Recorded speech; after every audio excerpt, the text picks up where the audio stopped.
Hi, this is James Zabiela and you're watching We Go Out.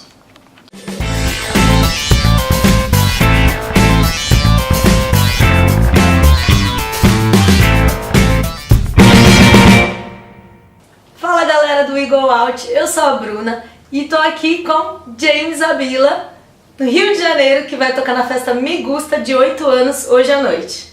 Nice to meet you. Nice to meet you. How are you? Tired. I had like 2 hours sleep, so yeah, but I think tonight will be good. I'm gonna have a little like disco nap. Okay, before yeah, playing. so I got a few hours. So. Yeah, oh, that's good. I think you're gonna be good for that.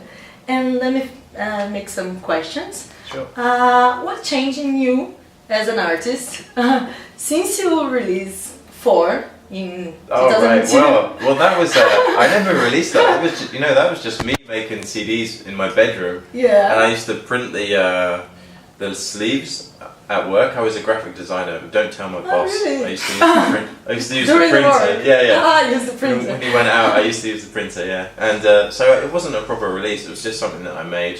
Mm-hmm. And like people would speak to me on the message boards because this is before Facebook and stuff. Yeah. And I would say if anyone wants one, just let me know.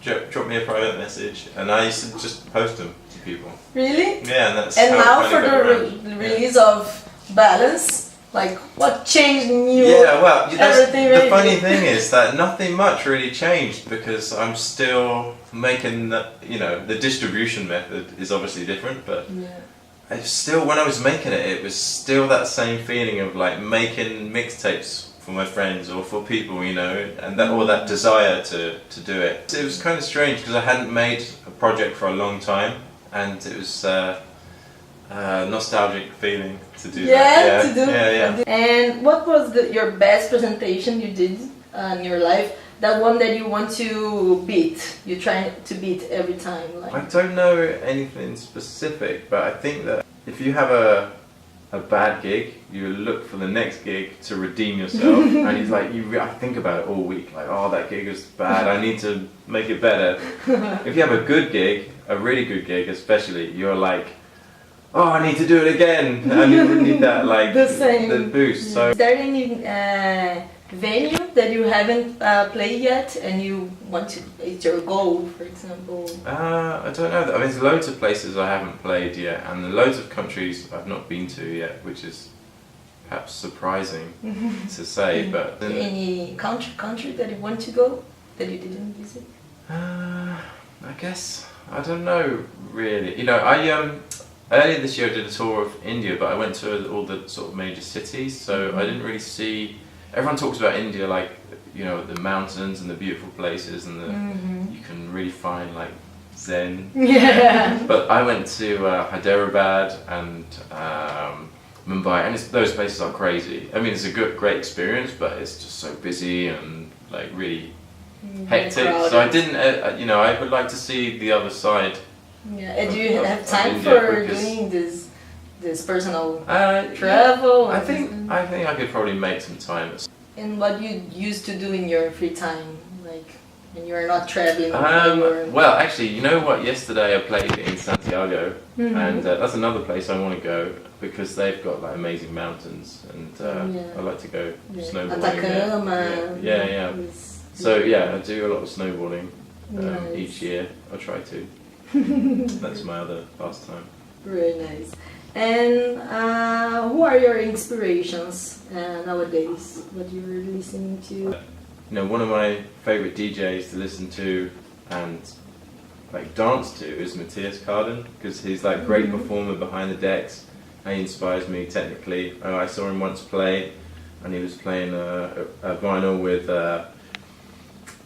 with his finger on the label, to play the drums through the needle, and it was cool. And he had lots of like raw energy, so I really like that from the performance. And if I want to go and be a train spotter, which is what we say in the UK for like someone that really nerds out about music, if I want to go and hear someone and be a train spotter and hear lots of tracks that I just don't know, I go and listen to Midland. I don't know if you know him. Yeah, Midland. Yeah, he's someone that obviously like spends hours in the record shop like just going through racks. And it's very hard when you hear him play. You just never know. What music? Yeah. I mean, forget Shazam. You got no chance. And you played sometimes here in Brazil, and your last time was in 2015, maybe? I played in Sao Paulo on the rooftop. Yeah, you played. Yeah, it was great. Yeah. And do you have? What are your best memories here from Brazil? I don't know really. Did you visit some It's places? funny. I can remember my worst memory. Which one? But it was a long time ago. It was like 2002 or something. Yeah, it was like one of my first gigs, and I was so excited to come and play in another country, you know, and so far away. And I got to the gig, and it was a fashion show. So I was just like in the background, and they were doing I was like, you were just a DJ, like. So I mean, it's funny because like, you know, you think of Brazil and fashion shows, Brazilian models and stuff, but I was there like ready to play. To have a party. So for me, it was a bit of an anticlimax. Yeah, I saw you in 2009, and it was very. Kabbalah. Yeah, the great, festival, and I remember very good because it was my first video that I uploaded on YouTube. Oh, right. Like, and I was like with my friend, and James Zabiela, very good. What could we expect from you tonight at Me Gusta? Well, I'm not sure. I'm probably gonna because there's 3 hours to play with. I can sort of test the water a little bit and see what people are into. Yeah. But I mean, I can play from like 120 BPM to 130 BPM in that time of the night. So yeah, it could be really a mixture of whatever. Yeah, we'll see. I think the crowd is gonna be good for you. Cool. Yeah, I'm excited. Yeah. But nervous as well. No, don't be. Nah, it's always good to be a bit nervous, I think. Yeah, makes sense. And what are your plans for 2019? Can you share any news? No, I don't know exactly, but I'm gonna try and do a series of like EPs, my own releases.